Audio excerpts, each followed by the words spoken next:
Okay, you guys, what is up? The King is here today to do Naruto Chapter 671 review. That is 671 of Naruto. Now, this week's chapter, right? See, now, first of all, I do want to say that, I swear to God, I haven't, because I don't know, because I'm doing my reviews early. So, I don't watch reviews of other people until, later on in the week. But I swear to God, yo, Sawyer, if you fail to mention the row of the sage, I'm coming over to your place. And I'm drop kicking you, bro. Extension and all. That goes for anyone who forgot about the sage's brother. However, in this chapter, there is some kind of it's hard to explain. It really is, but I'm gonna do my best within the short time span I have, because I need to go. I have to go places. However, what I do want to say is this. This concept that has now been introduced, this sun and moon concept, I kind of do like it. I do. See, in the last chapter of I did of Naruto, I mentioned how when it came to the older brother Indora, there was a crescent moon behind him, and how when it came to the younger brother Ashura, there was the sun behind him. And when it came to the color page, I just realized that when it comes to the staff of the Sage Six Paths, one side looks like a crescent moon. That's the one that Madara has currently, and the other side looks like a sun with the rings around it, which is the one that Obito had. So I'm sitting here, I'm like, oh. And then it was even further clarified when apparently the sage, he was talking to both Naruto and the Sasuke, and the Sasuke gave an answer. We don't know what the answer is, though I'm pretty sure it may have been along the same lines as Naruto's, maybe, which kind of, I'm not too sure. Well, I don't really think so, because when you think about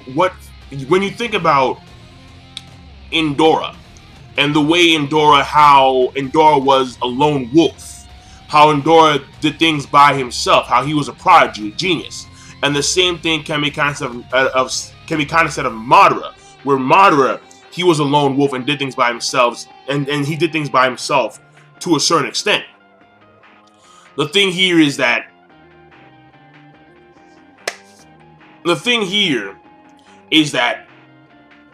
I kind of want to say that Sasuke did say something along the lines that match up with Naruto's, what he said about friends.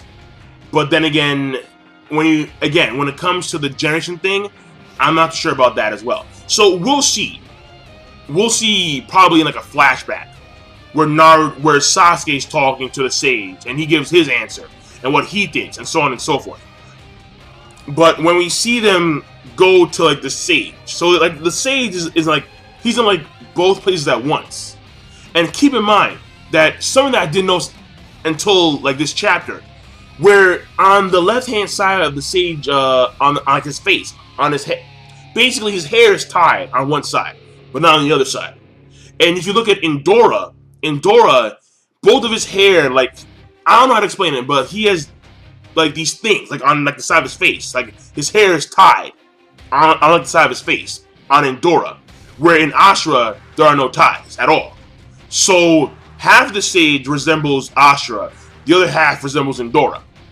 So basically what I'm getting here, because this still doesn't make me fully understand the concept of the sage's brother. Because I'm trying to remember in the other chapter what the sage's staff looked like. I know that he had a sword, or this sage. But the other sage, I don't know what he looked. I forgot. He had long flowing white hair, just like Madara does right now.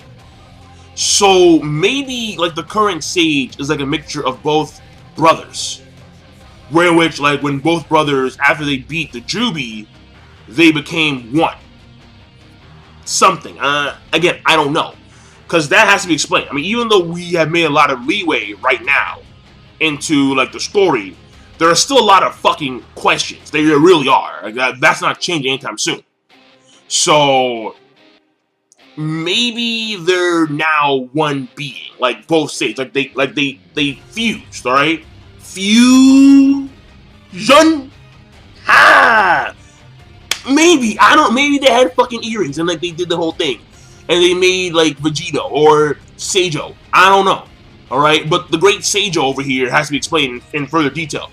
But, again, we find out that when you look at the actual subtle details about the hair ties, about Endora had the hair ties, Ashura did not. One side is Ashura, one side is Endora, one side is maybe each of the brothers of the, you know, like the first children of Kaguya, the rabbit goddess.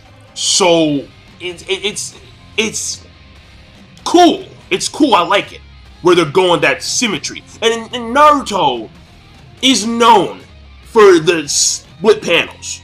It's done so many times around. Seriously, so many times. However, in this chapter, I did like it because it does have a much greater meaning. The meaning is far more significant in this chapter than it is in any other chapter when it comes to the whole split panel thing. I'm just saying. Because not only is it a split panel for Sasuke and for Naruto, but also it's for Hashirama and it's for Madara, as well as Endora and Ashura, and then the deities that they resemble, which is Ashura, like that six-handed, like the three-faced six-handed god, and then I don't know what Endora. I have no idea what kind of deity that is. I have no idea. But also, it's the sun and moon as well. So that whole split panel thing is now making a lot more sense, and it's far more impactful now than any other chapter in Naruto. I'm just saying that. Now, also, apparently, Moms was rocking the Byakugan. Oh, what? That's. Apparently, Moms was rocking the Byakugan. Whoa. Mindfuck. Moms. The most powerful individual in the verse, alright, according to legend, according to what Sage said, was rocking the Byakugan. That's ridiculous. That to me is just no. Yo, how far have the Hyuga fallen? Oh no, how far have the Hyuga fallen? If the most powerful woman, the most powerful individual in the verse was rocking the Byakugan. That's disgusting. Now, keep in mind that we don't know what she looked like prior to eating the fruit. When it comes to the third eye, that's like a Sharingan, Rinnegan meld, that may have actually been attained after she consumed the fruit, which we actually find out is Madara's endgame. That's Madara's endgame. To not attain a power like the sage, but to attain a power like the sage's mother. To eat the fruit. When Infinite Tsukiyomi is not just an illusion per se. It's, you are put into an imaginary world forever, pretty much. And your techniques are at the disposal of the Shinju. And if there are a lot of people, I'm not going to say all people, but if there are a lot of people, the majority of guys on the planet, if they are under this illusion, this grand illusion, then their bodies will be taken by the Shinju, and they'll be used for like some kind of process. But the end result of that process is to create the fruit that Kaguya ate. And Madara's endgame is to make that fruit, so he can eat it, so he can become someone like Kaguya, someone who has reached that level. Now, I don't know why exactly, because like after you get that power, after you become that powerful, and you become either a goddess of some kind or the devil itself, what do you do, Madara? I mean, well, in a sense, you'll become godlike, but after that, like, are you gonna like what are you gonna do?